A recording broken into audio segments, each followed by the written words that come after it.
I wasn't supposed to be on this flight. My original connection from Chicago to Los Angeles had been cancelled due to mechanical issues, so the airline bumped me to this red-eye instead.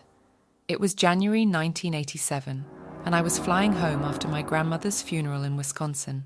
Flight 2173 was only about half full. The plane was one of those older 727s with the cigarette burns on the armrests and that distinct smell of stale smoke that lingered despite the no smoking signs being illuminated. I had a window seat in row 27, the second to last row, with nobody beside me. Perfect for catching some sleep. After takeoff, I reclined my seat and closed my eyes, listening to the steady hum of the engines. I must have dozed off because I woke with a jolt when the plane hit some turbulence. The cabin was dark now, with just the dim glow of reading lights here and there. Most passengers were sleeping. That's when I first noticed him.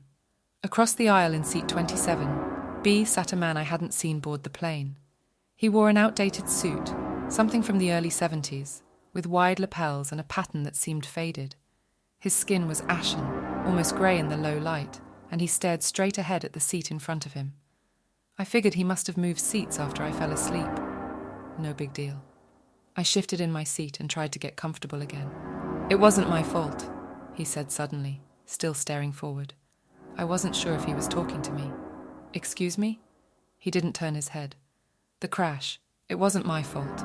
They said it was pilot error, but I couldn't have prevented it." A chill ran through me. I looked around to see if anyone else was listening, but the nearest awake passenger was several rows ahead. "I think you have me confused with someone else," I whispered. Now he turned to me, and I had to stifle a gasp. His eyes were bloodshot, and there was a thin line of dried blood tracing from his hairline down his temple. "This flight, 2173, November 1979. We went down in the mountains, all because of a fuel gauge malfunction." My mouth went dry. "Sir, this is 1987. We're currently in the air, safe and sound." He smiled then, revealing yellowed teeth. "Time is different for me now. I see all the flights. Past, present. I was the co-pilot. Captain Roberts fell unconscious and I couldn't maintain control. 142 souls, all gone because of me." I pressed the call button, my hand shaking. No response. "The flight attendants can't help you," he said. "They can't see me. Only the ones who are marked can see me." "Marked?" My voice cracked. "Those who are about to join us." He reached out as if to touch my arm, but I pulled away. His hand passed through the armrest like it wasn't there. I unbuckled my seatbelt and stood up, nearly hitting my head on the overhead bin. I needed to get away from this man, ghost, whatever he was. As I moved to the aisle, he spoke again. "Check your ticket stub, the flight number. It's not what you think." I fumbled in my pocket and pulled out my ticket.